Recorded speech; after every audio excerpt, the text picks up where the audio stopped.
Feliz el día en que escogí servirte, mi Señor y Dios. Preciso es que mi gozo en ti lo muestre hoy con obra y voz. Soy feliz y en su favor me gozaré.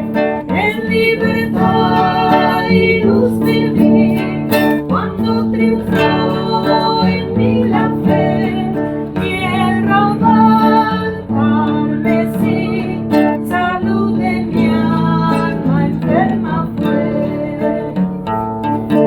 Del mundo oscuro ya salí, de Cristo soy y mío es Él. Sus sendas con placer seguí, resuelto a serle siempre fiel.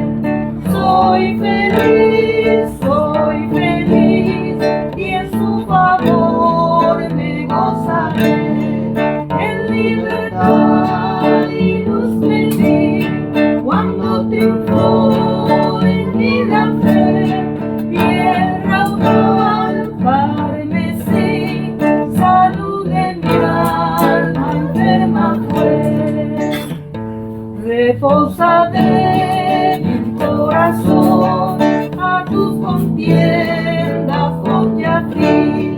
Tendrás más noble posesión y parte en superior festín. Soy feliz y en su favor me gozaré. En libertad y luz me di cuando triunfó en mí la fe. Y el raudal carmesí, salud de mi alma enferma fue. Amén. Oremos. Padre Celestial, tú que moras en los santos cielos, Señor, te damos las gracias porque tú en tu infinito amor y misericordia nos permites una vez más compartir tu palabra. Te queremos pedir en esta hora que tú nos unjas con tu Santo Espíritu para poder discernir las cosas espirituales, Señor, y para poder gozarnos de las riquezas que tú nos has dado a través de tu Hijo Jesucristo. Que cada uno de los presentes puedan ser bendecidos y que todas las personas que más adelante puedan escucharlo en alguna otra ocasión que también puedan ser bendecidas. Te lo pido humildemente en el nombre de Jesús. Amén. Amén.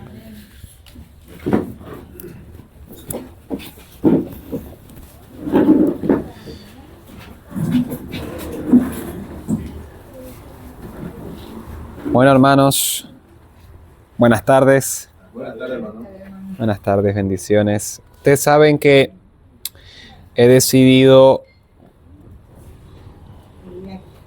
Sí, también. Pero ustedes saben que no voy a presentar diapositivas para este tema, porque no tengo. Tengo otras diapositivas para presentar, pero dadas las circunstancias he decidido hablar un poco acerca de la justificación por la fe, ¿no? Vamos a leer algunas historias interesantes en la Biblia. Vamos a ir primeramente al mensaje de la Odisea. Vamos a ir a Apocalipsis, el capítulo 3. Apocalipsis, el capítulo 3, versículo 19.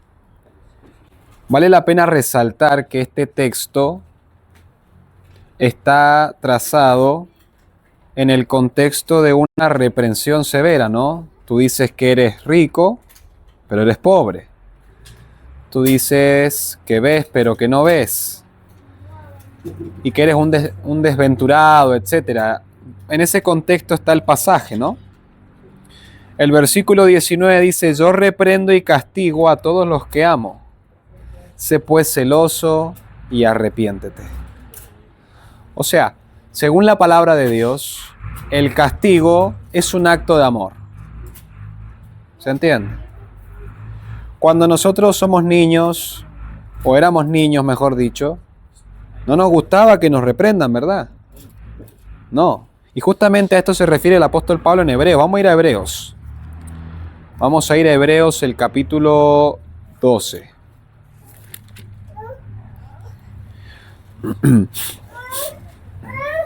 Hebreos, el capítulo 12, desde el versículo 2, dice, puesto los ojos en Jesús, sí, desde el versículo 2, 12:2. ajá, 12:2 dice, puesto los ojos en Jesús, el autor y consumador de la fe, el cual por el gozo puesto delante de él sufrió la cruz, menospreciando lo oprobio, y se sentó a la diestra del trono de Dios. Considerad aquel que sufrió tal contradicción de pecadores contra sí mismo, para que vuestro ánimo no se canse hasta desmayar. Porque aún no habéis resistido hasta la sangre combatiendo contra el pecado. Y habéis ya olvidado la exhortación que como a hijos se os dirige diciendo, Hijo mío, no menosprecies la disciplina del Señor, ni desmayes cuando eres reprendido por Él. Porque el Señor, al que ama, disciplina, y azota a todo al que recibe por hijo. Es el mismo texto que está trazado en Apocalipsis, ¿verdad? O sea que el Hijo de Dios es disciplinado y reprendido. Ese es uno de los requisitos para ser hijo de Dios según su palabra. Porque el Señor al que ama disciplina y azota a todo al que recibe por hijo. Y si soportáis la disciplina, Dios os trata como a hijos. Porque, ¿qué hijo es aquel a quien el Padre no disciplina? Pero si se os deja sin disciplina, de la cual todos han sido participantes, entonces sois bastardos y no hijos. O sea, de que el que no es disciplinado no es hijo y es bastardo. ¿Se entiende? Y a lo largo de las Escrituras, hermanos, Dios siempre ha tenido que reprender a sus hijos. A lo largo de las Escrituras vemos experiencias dolorosas donde Dios purifica a sus hijos, donde Dios purifica a su pueblo.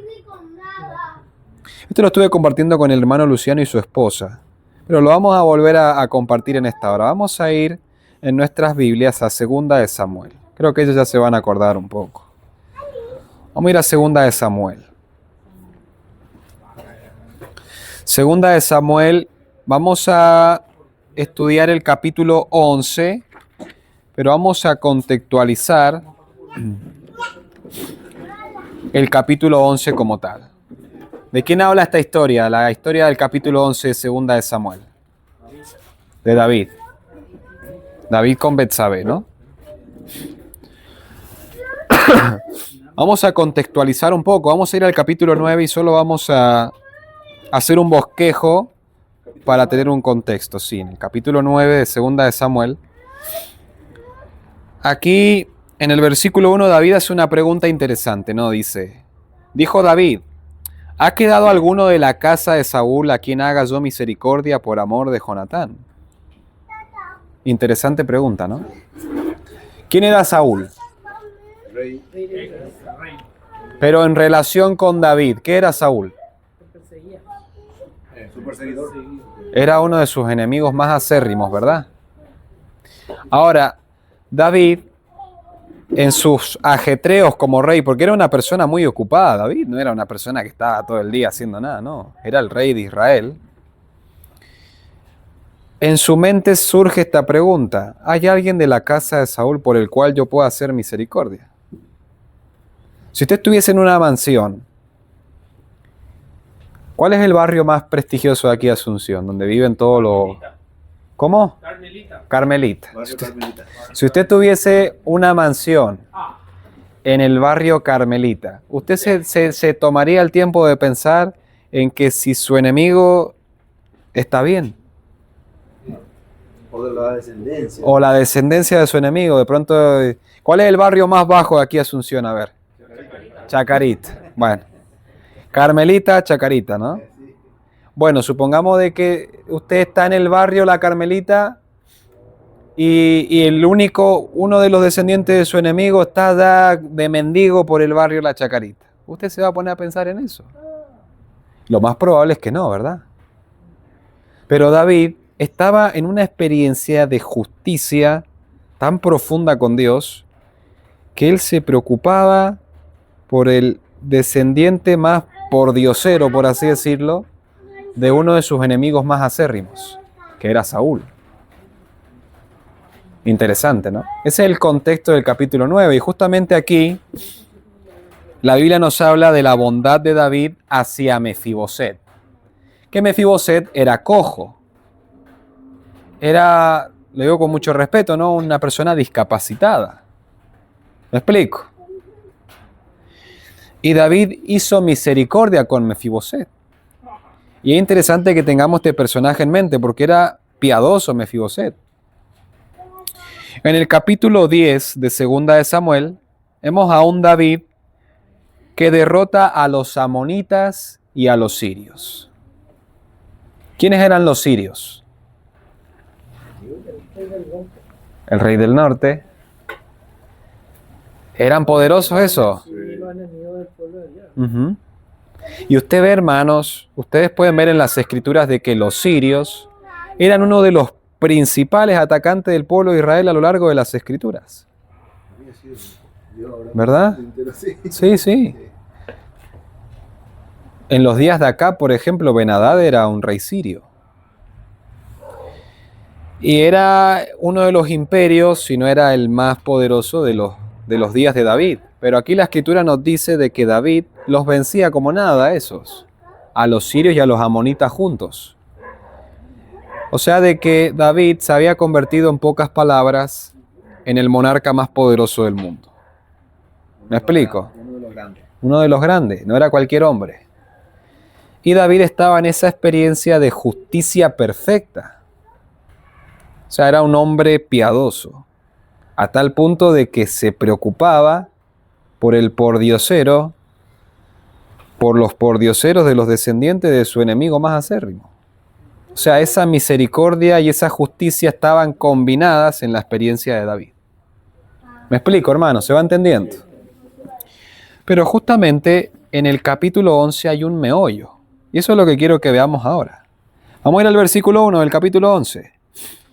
Dice, aconteció al año siguiente, o sea, luego de esa guerra contra los sirios y los amonitas, perdón, en el tiempo en que salen los reyes a la guerra, que David envió a Joab y con él a sus siervos y a todo Israel y destruyeron a los amonitas y sitiaron a Raba. Pero David fue a la guerra. ¿Dice así? No. Se quedó en Jerusalén. Se quedó en la ciudad. Y la Biblia dice de que ese era el tiempo donde los reyes salían a la guerra. ¿Verdad? ¿Dónde tenía que estar David entonces? En la guerra. Pero se quedó en la ciudad. Versículo 2, vamos a leer, dice.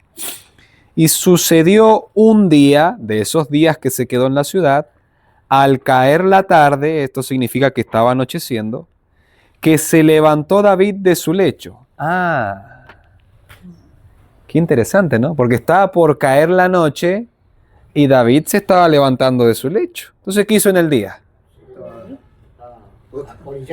Y lo más probable es que la noche anterior haya estado medio, probablemente, ¿verdad? Probablemente. Pero, ¿vieron cómo la escritura da detalles? Miren lo que sigue diciendo. Y se paseaba sobre el terrado de la casa real, como dice el dicho. Mente desocupada, taller del... Ah, interesante, ¿no? Y vio desde el terrado a una mujer que se estaba bañando, la cual era muy hermosa.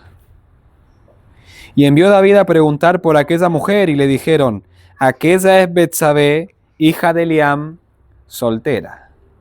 Dice así. No. Mujer de Urías Esteo. Qué interesante, ¿no? Y es interesante de que David estaba en su palacio. ¿Dónde quedaba el palacio? En el centro de la ciudad. Y si desde su palacio vio a esa mujer, significa de que esa mujer vivía cerca del palacio, o sea, de que estaba en una posición, se podría decir, bastante alta, de la alta alcurnia a Israel. Y le informaron, ¿no?, de que era la mujer de Urías Eteo. Entonces ahí como que ahí había una barrera, ¿verdad? Ahí la santa ley de Dios pone una barrera, ¿cierto?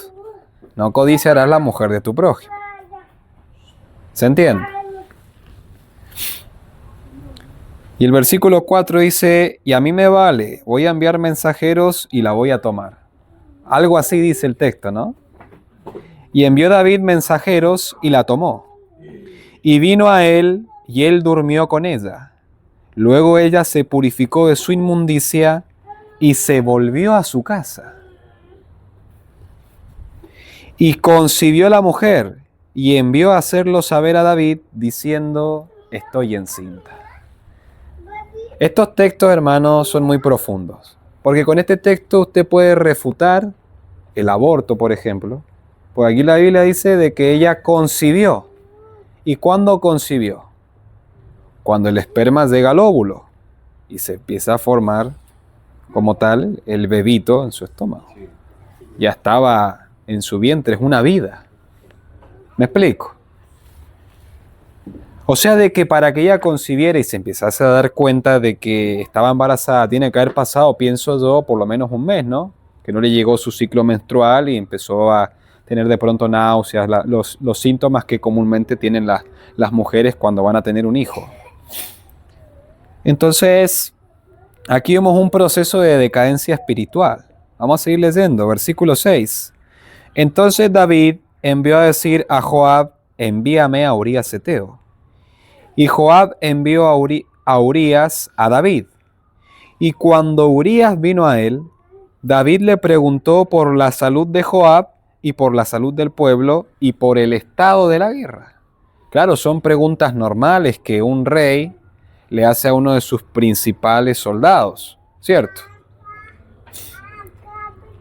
Después dijo David a Urías, desciende a tu casa y lava tus pies. Y saliendo Urías de la casa del rey, le fue enviado presente de la mesa real. Mas Urías durmió a la puerta de la casa del rey con todos los siervos de su señor y no descendió a su casa. Qué interesante, ¿no? Porque aquí hay una... No, para nada. No, porque Urías estaba en el espíritu. Y vamos a ver por qué ahora Urías estaba en el espíritu, era un hombre espiritual. Lo vamos a leer ahora en el otro texto. Versículo 10 dice, e hicieron saber esto a David, diciendo, Urías no ha descendido a su casa. Y dijo David a Urías, no has venido de camino, ¿por qué pues no descendiste a tu casa? Y Urías respondió a David, el arca e Israel y Judá están bajo tiendas, y mi señor Joab y los siervos de mi señor en el campo.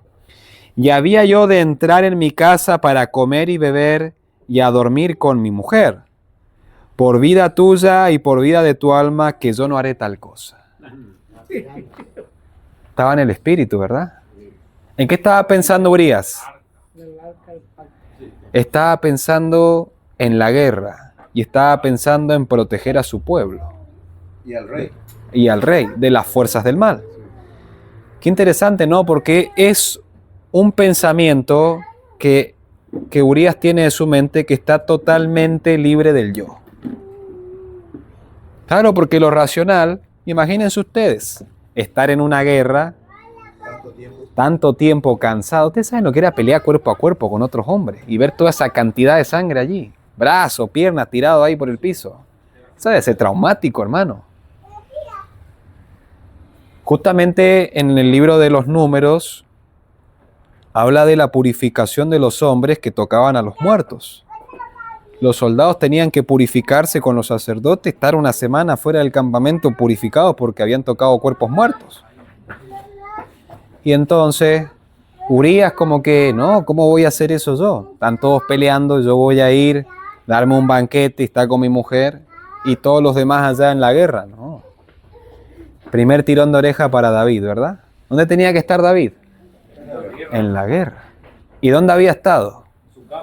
En su casa con mujer ajena. Exacto, hermano.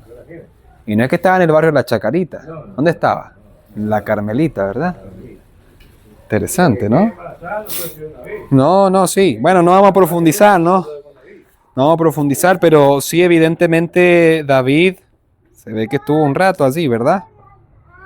Versículo 12 dice, y David dijo a Urías, quédate aquí aún hoy y mañana te despacharé. Y se quedó Urías en Jerusalén aquel día y el siguiente. Y David lo convidó a comer y a beber con él hasta embriagarlo. Y él salió a la tarde a dormir en su cama con los siervos de su señor, mas no descendió a su casa. Qué problema, ¿verdad? Imagínese, le pagó trago, le pagó comida y te vas a tener que ir con tu mujer ahora, porque... Pero el Espíritu de Dios estaba sobre Urías, ¿no?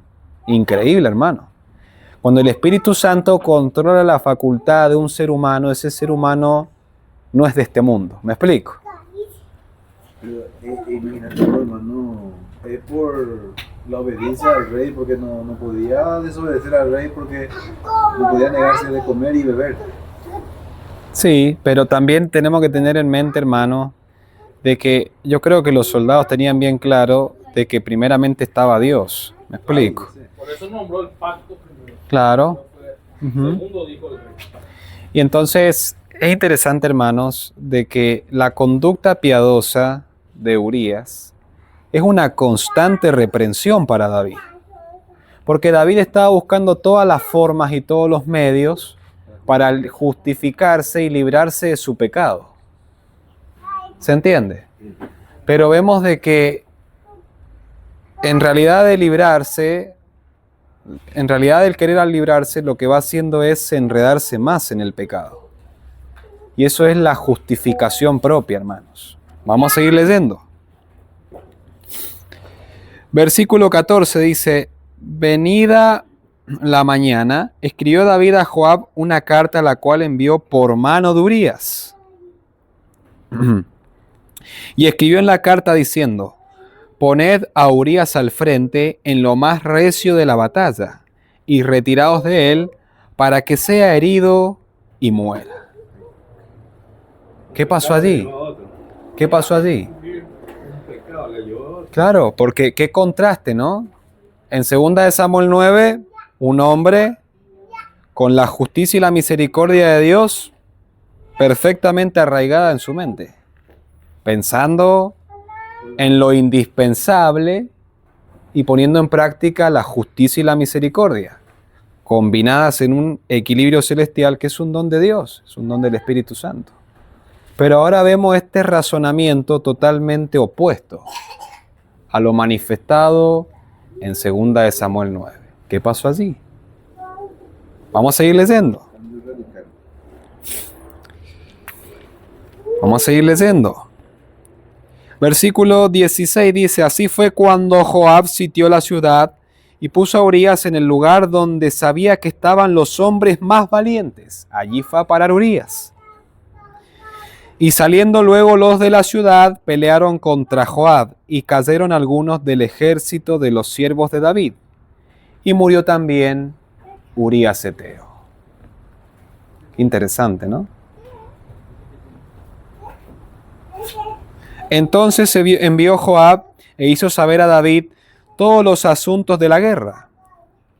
Y mandó al mensajero diciendo, cuando acabes de contar al rey todos los asuntos de la guerra, si el rey comenzare a enojarse y te dijere, ¿por qué os acercasteis demasiado a la ciudad para combatir?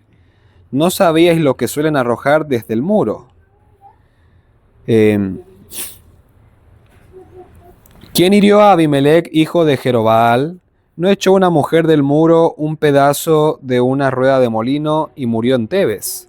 ¿Por qué os acercasteis tanto al muro? Entonces tú le dirás, también tu siervo Urías Eteo es muerto. Qué interesante, ¿no? Porque aquí utilizan un registro histórico de la escritura para darse como un mensaje secreto, ¿verdad? Y luego le manda la información que David quería oír, que tenía que saber. Tu siervo Urías Eteo ha muerto. Versículo 22. Y fue el mensajero y contó todas estas cosas a David, todo aquello que Joab le había enviado. Versículo 25. Y David dijo al mensajero, así dirás a Joab, no tengas pesar por esto, porque la espada consume, ora a uno, ora a otro. Refuerza tu ataque contra la ciudad hasta que la rindas, y tú aliéntate. Oyendo la mujer de Urías que su marido Urías había muerto, hizo duelo por su marido, y pasando el luto envió David y la trajo a su casa, y fue ella su mujer, y le dio a luz un hijo. Mas esto que David había hecho fue desagradable ante los ojos de Jehová. Qué interesante, ¿no? Qué interesante, hermanos, porque nosotros aquí vemos un extremo al otro. Hoy día yo puedo estar en la experiencia del sostén propio y en una experiencia con Dios, pero puede pasar un tiempo determinado donde yo dejo de lado los principios del Señor y puedo estar en el otro bando. ¿Me explico? ¿Se va entendiendo? Aquí hay muchas lecciones, hermanos. Aquí hay muchas lecciones. Pero quiero que tengamos en mente el contexto de Samuel capítulo 11 y lo que sucedió en Samuel capítulo 11. Y que entendamos, hermanos, hasta qué punto había caído David. Y cómo funciona la ciencia del perdón y la ciencia de la santificación. Porque si nosotros no entendemos, hermanos, esos principios que Dios tiene para salvar a los hombres, podemos entender las profecías, podemos entender los misterios, los designios de Dios, pero no podemos de pronto estar salvos. Porque el fin de todo esto, hermano, es que nosotros recibamos el perdón de Dios y seamos salvos. ¿Se entiende? Vamos a ir al capítulo 12. Capítulo 12, versículo 1 dice, y Jehová envió a Natán a David. Qué interesante, ¿no? ¿De dónde venía este Natán? De Dios. ¿Pero dónde vivía él? ¿Qué era Natán? Profeta. ¿Y dónde vivían los profetas? En el campo. Los profetas eran los del sostén propio. ¿Sabían eso ustedes? Interesante. Porque no dependían de la comida del templo. No dependían ni de la comida del templo ni de la monarquía del rey. Entonces, esos eran los medios que Dios usaba para rectificar las cosas que estaban mal en su pueblo. Eso está lo que le dijo Dios a Elías, para que cuando elige a Eliseo. Y siempre es que... Él le va... Claro, es que usted, hermano, a lo largo de las Escrituras, siempre va a encontrar a los profetas reprendiendo a reyes, a sacerdotes, etc. ¿Quién reprendía a Herodes en los días de Jesús? Juan el Bautista. Profeta del sostén propio. Venía del desierto. ¿Dónde vivía él? En el desierto. Y Dios nos ha llamado a nosotros a las líneas irregulares para reprender a los reyes de la tierra. ¿Me explico? Vamos a seguir leyendo. Jehová envió a Natán a David, y viniendo a él le dijo, había dos hombres en una ciudad, el uno rico y el otro pobre. El rico tenía numerosas ovejas y vacas, pero el pobre no tenía más que una sola corderita, que él había comprado y criado y que había crecido con él y con sus hijos, juntamente comiendo de su bocado y bebiendo de su vaso, y durmiendo en su seno, y la tenía como a una hija. Y vino uno de camino al hombre rico, y éste no quiso tomar de sus ovejas y de sus vacas, para guisar para el caminante que había venido a él, sino que tomó la oveja de aquel hombre pobre, y la preparó para aquel que había venido a él. Entonces se encendió el furor de David en gran manera contra aquel hombre, y dijo a Natán, vive Jehová, que el que tal hizo es digno de muerte. Ah, qué interesante. Es la misma ceguera que tenía Acab, ¿no? En Primera de Reyes, capítulo 20, cuando el profeta se puso enfrente de él y se puso una venda en los ojos. Interesante, ¿no? Y el versículo 6, dice David, y debe pagar la cordera con 4 tantos, porque hizo tal cosa y no tuvo misericordia. Qué ceguera, ¿no? Entonces dijo Natán a David, tú eres aquel hombre. Oh. Imagínense en qué condición estaba David, que ni se había enterado que el mensaje era para él. Tú eres un pobre, un ciego, un desventurado, desnudo, un sinvergüenza también, ¿verdad? ¿Cuántas veces estamos como David nosotros, hermano? Señor, ¿por qué me pasa esto? Y si estamos en tremenda apostasía y nosotros ahí quejándonos contra Dios. Interesante. Y miren lo que dice aquí. Tú eres aquel hombre. Así ha dicho Jehová, Dios de Israel. El así dice Jehová en el contexto de estar uno en apostasía. Eso es duro, ¿verdad? El así dice Jehová es como cuando te meten el dedo en la llaga y así dice Jehová. Uy. Y ahí llegó el mensaje directo. Ahí llegó el mensaje directo, el testimonio del testigo fiel dice, así ha dicho Jehová Dios de Israel, yo te ungí por rey sobre Israel y te libré de la mano de Saúl, y te di la casa de tu señor y las mujeres de tu señor en tu seno. Además te di la casa de Israel y de Judá, y si esto fuera poco, te habría añadido mucho más. Mucho más es mucho más, ¿verdad? ¿Por qué, pues, tuviste en poco la palabra de Jehová, haciendo lo malo delante de sus ojos? A Urías Heteo heriste a espada y tomaste por mujer a su mujer, y a él lo mataste con la espada de los hijos de Amón. Yo me imagino, ¿no? La gente que estaba alrededor viendo esa secuencia. Salieron de allí derechito a contarle a todos, ¿verdad? ¡Qué vergüenza! Y miren lo que sigue diciendo. Así ha dicho Jehová, he aquí yo haré levantar el mal sobre ti de tu misma casa, y tomaré tus mujeres delante de tus ojos y las daré a tu prójimo, el cual yacerá con tus mujeres a la vista del sol. Porque tú lo hiciste en secreto, mas yo haré esto delante de todo Israel y a pleno sol. Qué interesante, ¿no, hermanos? Muy interesante. Porque aquí viene el tirón de oreja. Aquí viene el azote. Aquí viene la reprensión. ¿Y cuánto era? ¿1 o 4? 4 azotes. 4 azotes. Porque él mismo, ¿a quién le dio 4 azotes? A Urías Heteo. Interesante, ¿no? Pero esto es fundamental, hermanos.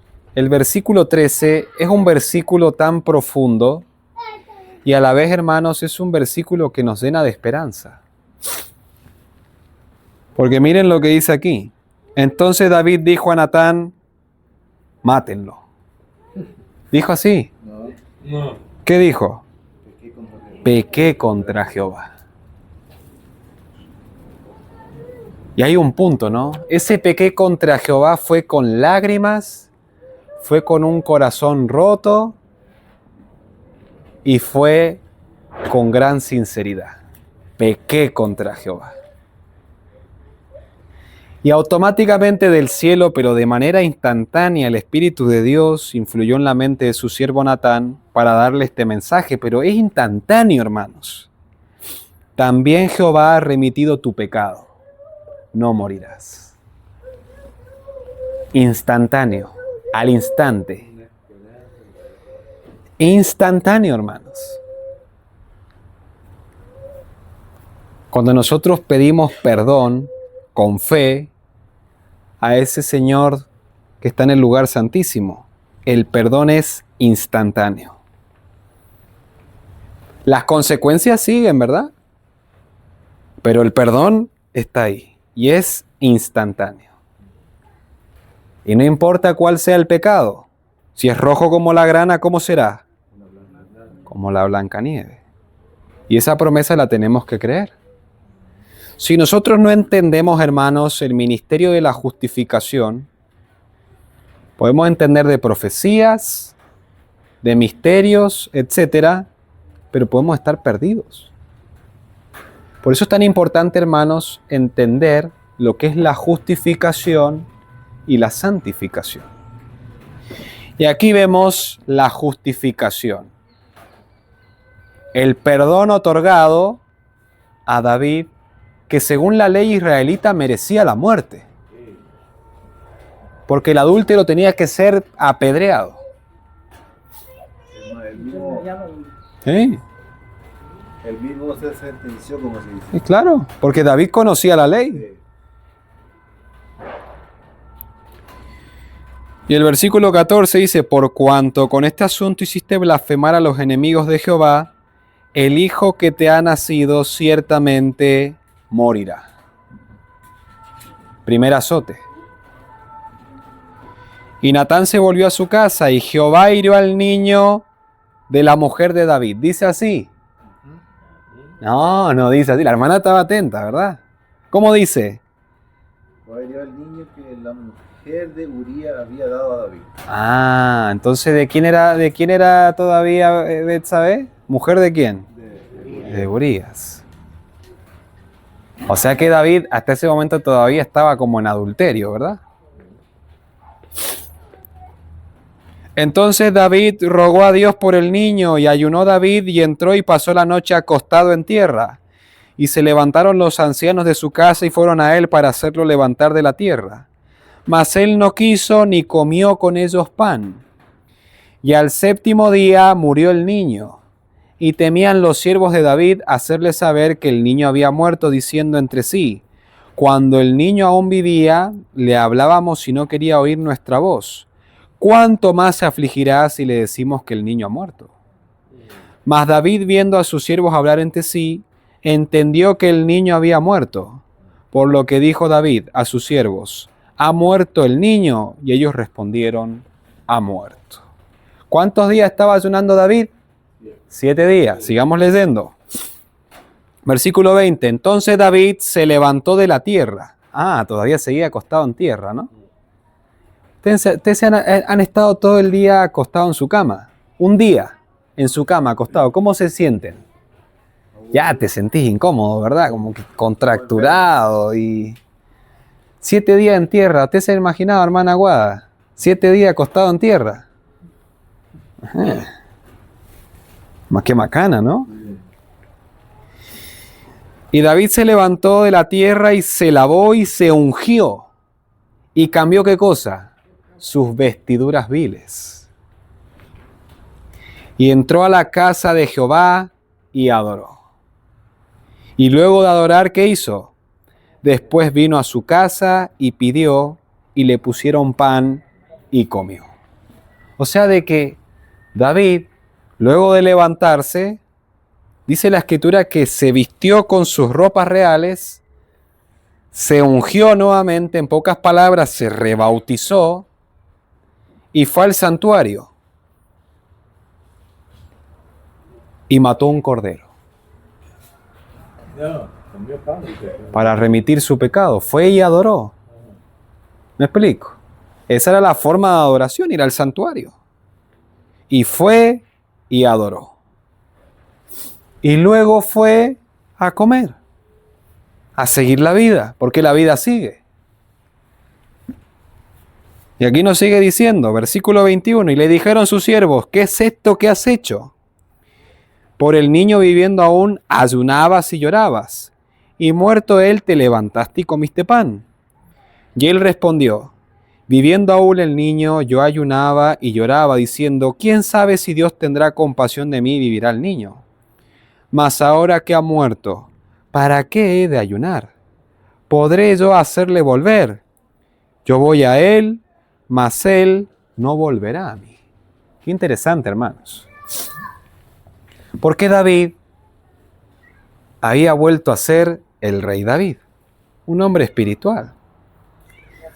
Si a mí me muerde la serpiente por acá y cometo un pecado y viene el testimonio directo, me dice, Santiago, vos hiciste esto.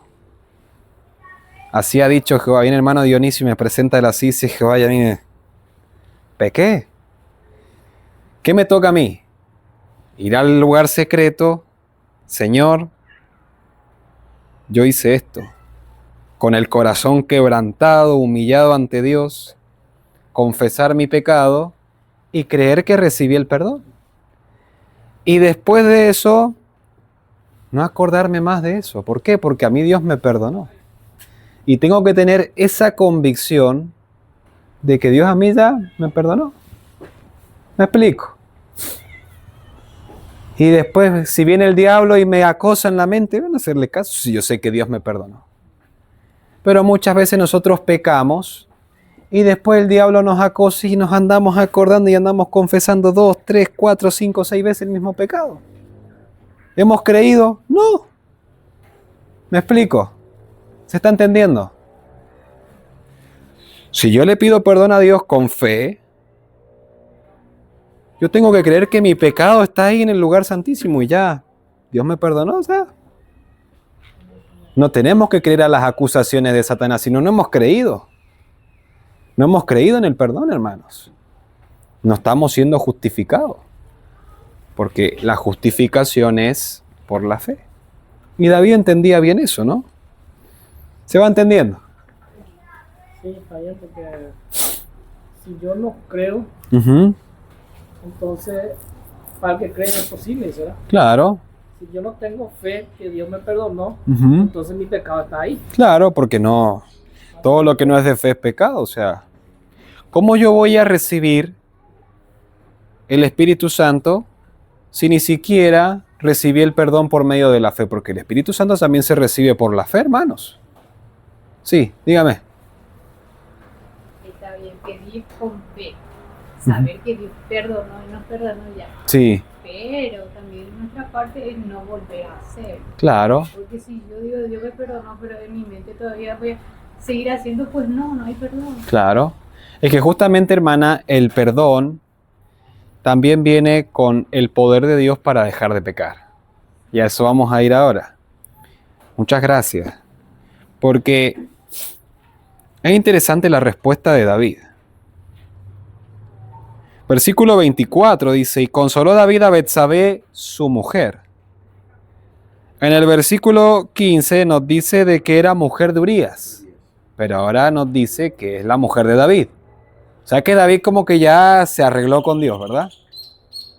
¿Me explico? Y llegándose a ella, durmió con ella y ella le dio a luz un hijo. Y llamó su nombre Salomón, al cual amó Jehová. Y envió un mensaje por medio de Natán profeta. Así llamó a su nombre Jedidías, que significa amado de Jehová, a causa de Jehová. Qué interesante, ¿no? Porque hacía un tiempo atrás David había perdido un hijo. Y ahora Dios le daba otro hijo, que fue nada más y nada menos un calón más abajo del Señor Jesús, el hombre más sabio que este mundo ha visto. Interesante. Pero David tuvo que pagar un tanto primero. ¿Cuál fue el primer tanto? La muerte de su hijito, de su bebito. Pero quedan 3 más, ¿cierto? Vamos a ir al capítulo 13. Y vamos a hacer un bosquejo, hermanos. Vamos a hacer un bosquejo. Voy a leer el versículo 1.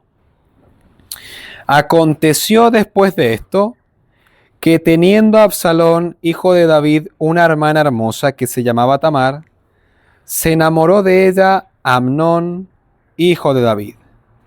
Y estaba Amnón angustiado hasta enfermarse por Tamar su hermana. Pues por ser ella virgen, le parecía a Amnón que sería difícil hacerle cosa alguna. Qué terrible, ¿no? Porque, bueno, la hermana White en Patriarcas y Profetas explica de que David había descuidado la educación de sus hijos.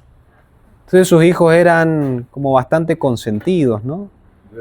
Rebeldes algunos. Y este Amnón era bastante complicado. Porque aquí la palabra de Dios nos indica de que Amnón tristemente abusó de su hermana. Y que la hermana, claro, imagínense, una jovencita virgen, me imagino que debe haber sido una señorita cristiana, a plena luz del día salió corriendo de su casa, rasgándose sus vestiduras que representaban, ¿no?, a ciertos colores de las vestiduras según la cultura israelita, de su virginidad, Fue deshonrada. y fue deshonrada, llenándose toda la cabeza de tierra, etcétera, a plena luz del día. Y resulta que la novedad era de que el que la deshonró fue su propio hermano, imagínense. ¿Cómo se habrá sentido David, hermanos, cuando se enteró de eso? ¿Ustedes se han puesto a pensar? Porque yo creo que un tipo de abuso de ese tipo causa serios traumas, ¿verdad? ¿Se han puesto a analizar eso? Yo lo he entendido así, ¿no? Pero eso fue el punto de inicio para otros problemas cada vez más graves, ¿verdad? Esto es un bosquejo de lo que es el capítulo 13, de lo que es el segundo tanto.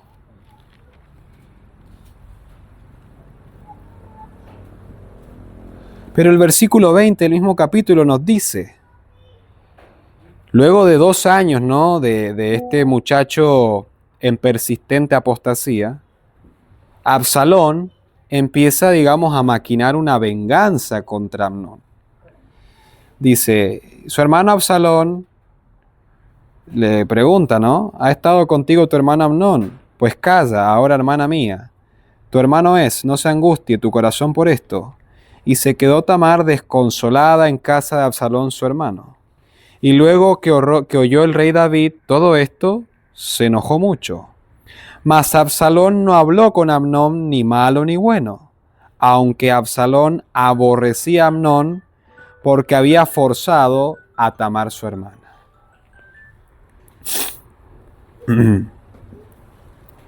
Voy a volver al el versículo 22. Dice, mas Absalón no habló con Amnón ni malo ni bueno, aunque Absalón aborrecía a Amnón porque había forzado a Tamar su hermana. Y aconteció pasado 2 años que Absalón tenía esquiladores en Baal Jasor, que estaba junto a Efraín, y convidó a Absalón a todos los hijos del rey. Y vino Absalón al rey y dijo, he aquí tu siervo tiene ahora esquiladores. Yo ruego que venga el rey y sus siervos con tu siervo. Y respondió el rey a Absalón, no, hijo mío, no vamos todos para que no te seamos gravosos. Y aunque porfió con él, no quiso ir, mas le bendijo. Entonces dijo Absalón, pues si no, te ruego que venga con nosotros Amnón mi hermano. Y el rey le respondió, ¿para qué ha de ir contigo? Pero como Absalón le importunaba, dejó ir con él a Amnón y a todos los hijos del rey. Versículo 29 dice, y los criados de Absalón hicieron con Amnón como Absalón les había mandado, esto es de emborracharlo. Entonces se levantaron todos los hijos del rey y montaron cada uno en su mula y huyeron.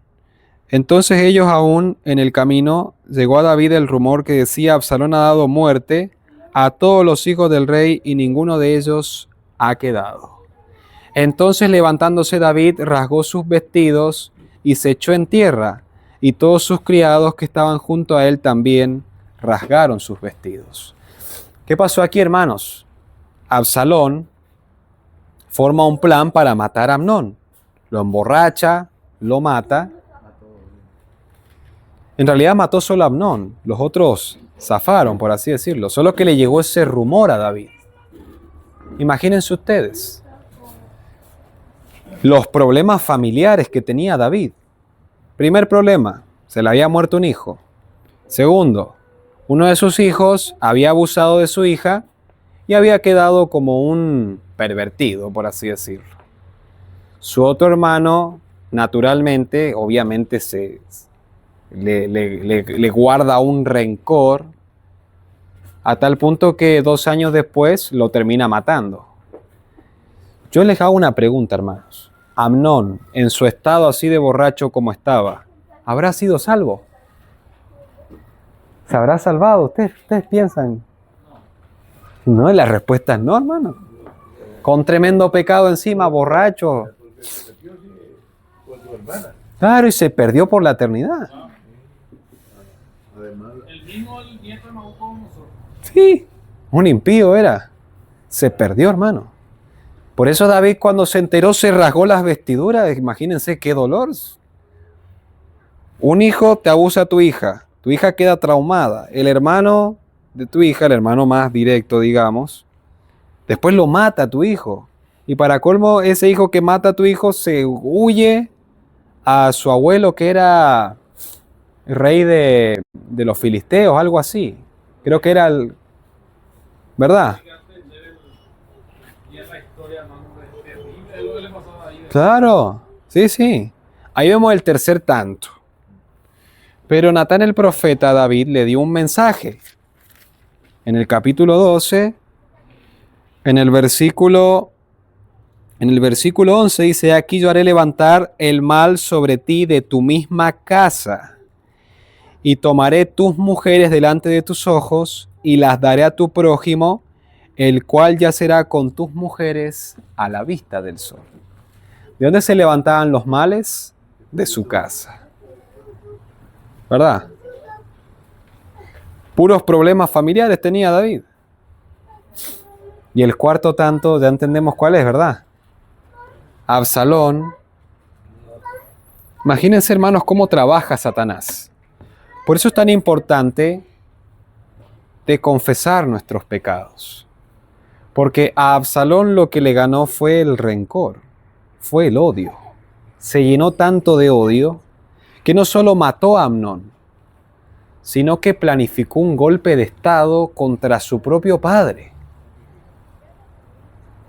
Y si nosotros, hermanos, no tratamos nuestros pecados con Dios, de personas de pronto que nos hieren, o de injusticias, o de las cosas de la vida, Satanás nos va a ir ganando ventaja. Y vamos a ir albergando sentimientos de odio, sentimientos de resentimiento, etcétera, etcétera. Eso fue lo que le pasó a Absalón. se vengó. Y sí, claro, o sea, Absalón volvió de su exilio nuevamente a Israel. David, bueno, lo perdonó. Y el que empezó a meterle ahora esas ideas en la cabeza, ¿quién era? Aitofel, el nieto de Betsabé. ¿Me explico? La Biblia dice de que Aitofel conocía tanto las escrituras de que su consejo la gente lo estimaba como si fuese un consejo de Dios. Imagínense la sabiduría que tenía Aitofel. Y a Aitofel, mejor dicho, Satanás lo usó para poner a Absalón en la monarquía israelita. Imagínense los problemas políticos que había en Israel por causa del pecado de David. Las consecuencias, hermano. Y fue todo, digamos, en su orden natural de las cosas. O sea, Dios lo que le presentó a David nada más y nada menos fue el orden natural de las cosas que lo iban a llevar a aborrecer su pecado. Por eso las cosas que nos suceden muchas veces son causa de nuestras propias malas decisiones. ¿Se entiende? Nos pasan las cosas porque decidimos mal. Y eso fue lo que le pasó a David. A tal punto que en el capítulo 15, a ver si me ayudan a encontrarlo, que en esta Biblia no lo tengo anotado.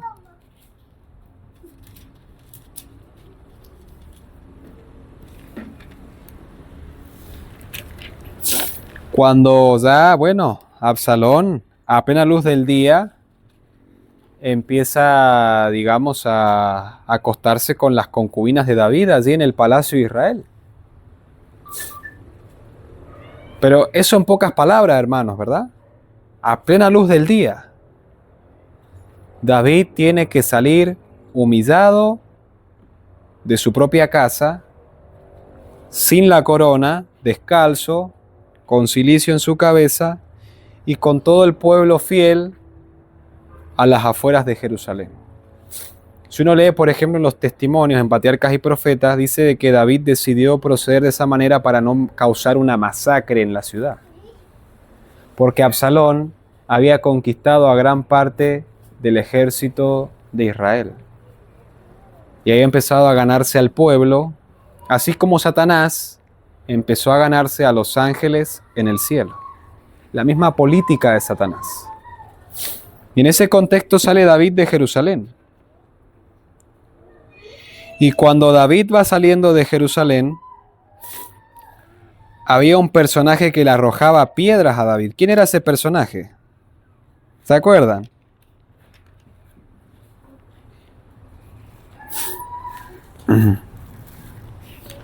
Se llamaba Simei. A ver si lo encuentro. Estaba en el capítulo 16, si no mal estoy.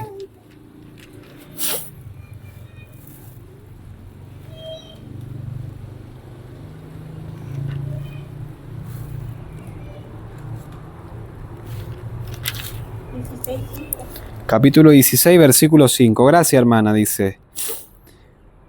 Y vino el rey David hasta Baurim, y aquí salía uno de la familia de la casa de Saúl, el cual se llamaba Simei, hijo de Gera, y salía maldiciendo y arrojando piedras contra David y contra todos los siervos del rey David. Y todo el pueblo y todos los hombres valientes estaban a su derecha y a su izquierda. Y decía Simei maldiciéndole: fuera, fuera, hombre sanguinario y perverso. Jehová te ha dado el pago de toda la sangre de la casa de Saúl, en lugar del cual tú has reinado. Y Jehová ha entregado el reino en mano de tu hijo Absalón. Y hete aquí sorprendido en tu maldad, porque eres hombre sanguinario. Entonces Abisai, hijo de Sarbia, dijo al rey: ¿por qué maldice este perro muerto a mi señor el rey? Te ruego que me dejes pasar y le quitaré la cabeza. Y el rey respondió: ¿qué tengo yo con vosotros, hijo de Sarbia? Si él así maldice es porque Jehová le ha dicho que maldiga a David. ¿Quién pues le dirá: ¿por qué lo haces así? Y dijo David a Abisai y a todos sus siervos: he aquí mi hijo que ha salido de mis entrañas acecha mi vida. ¿Cuánto más ahora un hijo de Benjamín? Dejadle que maldiga, pues Jehová se lo ha dicho. Quizá mirará Jehová mi aflicción y me dará Jehová bien por sus maldiciones de hoy. Qué humildad, ¿no? Porque la Biblia nos dice de que a su izquierda y a su derecha iban hombres de guerra. ¿Qué le costaba a David decirle a uno de sus guerreros: hágame el favor y mate a ese hombre aquí? ¿No ve que ya estoy estresado y cansado de todo lo que me está pasando? Qué contraste entre ese David de 2 de Samuel 11 con este, ¿verdad? Es como que va cambiando la manera de pensar, ¿no? Y el Señor se manifiesta y le da provisiones a David y a su ejército a través de ciertos agricultores israelitas, le da ciertas provisiones en las montañas. Y luego la guerra se traslada a las afueras de la ciudad. Termina muriendo Absalón y todo queda hasta allí, ¿no? Se le informa a David de que Absalón, su hijo, había muerto y ahora David volvía a Jerusalén. Y esto es lo que sucede. Vamos a ir al capítulo 19. Vamos a ir al capítulo 19, desde el versículo 16 en adelante. Hablando del mismo personaje que hace momentos atrás arrojaba piedras a David. Dice: y Simei, hijo de Gera, hijo de Benjamín, que era de Baurim, se dio prisa y descendió con los hombres de Judá a recibir al rey David. Con él venían 1000 hombres de Benjamín, asimismo Siba, criado de la casa de Saúl, con sus 15 hijos y sus 20 siervos, los cuales pasaron el Jordán delante del rey. Y cruzaron el vado para pasar a la familia del rey y para hacer lo que a él le pareciera. Entonces Simei, hijo de Gera, se postró delante del rey cuando él hubo pasado el Jordán, y dijo al rey: no me culpe mi señor de iniquidad, ni tengas memoria de los males que tu siervo hizo el día en que mi señor el rey salió de Jerusalén. No los guarde el rey en su corazón, porque yo tu siervo reconozco haber pecado, y he venido hoy el primero de toda la casa de José para descender a recibir a mi señor el rey. Entonces respondió Abisai, hijo de Sarbia, y dijo: ¿No ha de morir por esto Simei, que maldijo al ungido de Jehová? David entonces dijo: ¿Qué tengo yo con vosotros, hijo de Sarbia, para que hoy me seáis adversarios? ¿Ha de morir hoy alguno en Israel? Pues no sé yo que hoy soy rey sobre Israel. Y dijo el rey a Simei: no morirás. Y el rey se lo juró. Qué interesante, ¿no? Qué tremenda reprensión para Abisai. Y qué misericordia y justicia la de David, ¿verdad? Pero no queda allí. ¿Se acuerdan de Mefiboset, de 2 de Samuel capítulo 9? Aquí aparece de nuevo, dice: también Mefiboset, hijo de Saúl, descendió a recibir al rey. No había lavado sus pies, ni había cortado su barba, ni tampoco había lavado sus vestidos desde el día en que salió el rey hasta el día en que volvió en paz. Y luego que vino él a Jerusalén a recibir al rey, el rey le dijo: Mefiboset, ¿por qué no fuiste conmigo? Y él respondió: Rey, señor mío, mi siervo me engañó, pues tu siervo había dicho: enalbardame un asno, y montaré en él, e iré al rey, porque tu siervo es cojo. Pero él ha calumniado a tu siervo delante de mi señor el rey. Mas mi señor el rey es como qué cosa, como un ángel de Dios. Haz pues lo que bien te parezca. ¿Cómo es un ángel de Dios, hermanos? Santo. ¿Tiene pecado un ángel de Dios? ¿Cómo era ese David que trataba con Urías Eteo? Como un demonio, ¿verdad? Tristemente, hermanos. Pero aquí vemos que a través de esos 4 tantos, David fue nuevamente sanado, hermanos. Porque era un hijo de Dios. Y Mefiboset se dio cuenta de que David era como un ángel de Dios. Por eso le dijo: haz como a ti te pareciere. Porque tu juicio va a ser justo. Eso es lo que nos enseña Hebreos, hermano. Vamos a ir al capítulo 12. Vamos a ir al capítulo 12. 12, para ir cerrando esta meditación.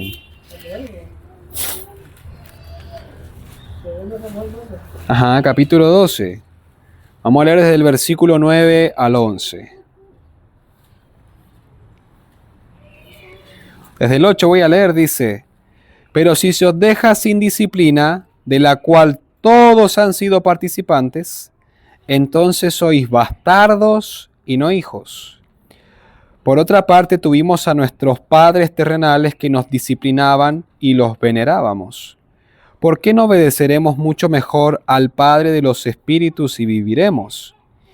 Que aquellos ciertamente por pocos días nos disciplinaban, como a ellos les parecía, pero para lo que nos es provechoso, para que participemos de su santidad,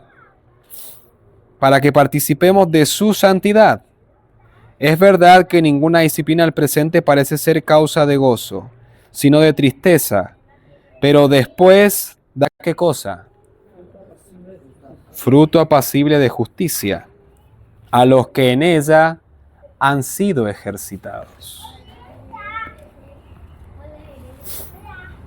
Y esa es la manera de la cual Dios trata con sus hijos. ¿Hay pruebas? Si hay pruebas de por medio, hermanos, agradezcámosle a Dios. Complejo sería que no hubiese pruebas y no hubiese vicisitudes, no hubiese nada de eso. Ahí sí sería complejo. Porque seríamos bastardos y no hijos. ¿Se entendió, hermanos? Recuerden, el perdón es instantáneo. Y el poder de Dios para dejar de pecar, también. Pero antes de recibir el poder de Dios para dejar de pecar, tenemos que recibir el perdón. y creer que nuestros pecados han sido perdonados.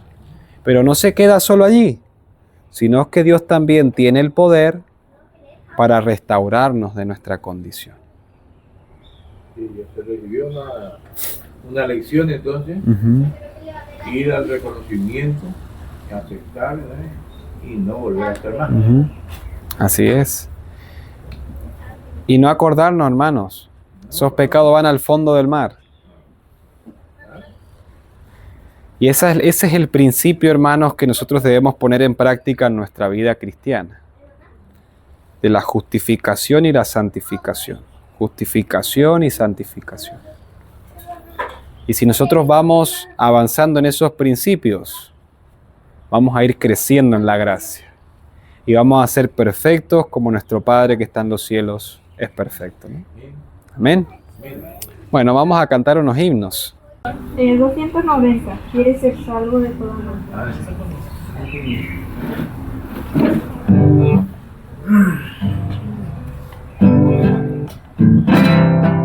Quieres ser salvo de toda maldad, tan solo hay poder en mi Jesús. Quieres vivir y gozar santidad, tan solo hay poder en Jesús. Hay poder, sí, sin igual poder en Jesús.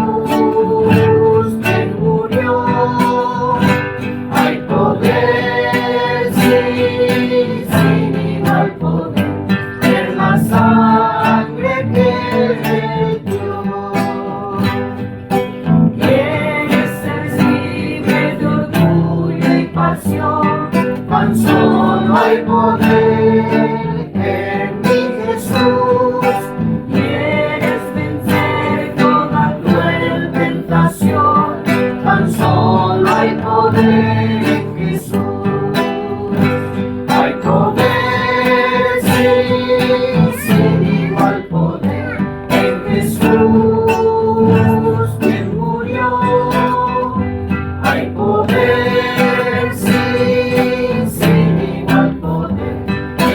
sangre que dio. Quieres servir a tu Rey y Señor, tan solo hay poder en mi Jesús. Ven y sé salvo, podrás en su amor, tan solo hay poder en Jesús. Hay poder,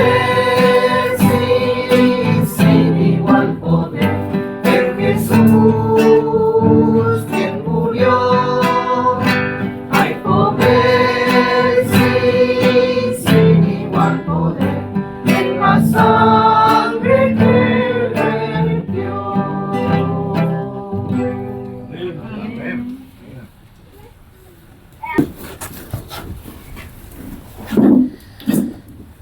Padre nuestro que está en el cielo, Señor, te damos gracias por este hermoso mensaje, Señor.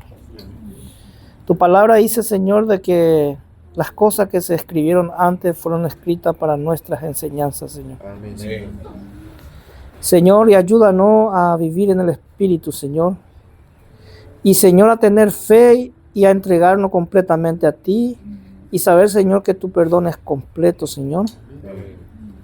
Y que ese mismo perdón, Señor, que viene por la sangre de Cristo Jesús, nos limpie de toda maldad, malos pensamientos, que quite los frutos de la carne de nuestro cuerpo, de nuestra mente, Señor, y que nos dé los frutos del Espíritu Santo, Señor, para que podamos vivir en obediencia y en santidad, Señor. Señor, tú quieres un pueblo santo, Señor, real sacerdocio, Señor.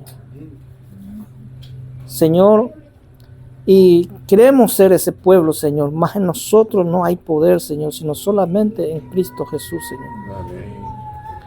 Para anunciar, Señor, las virtudes de aquel que os llamó, Señor.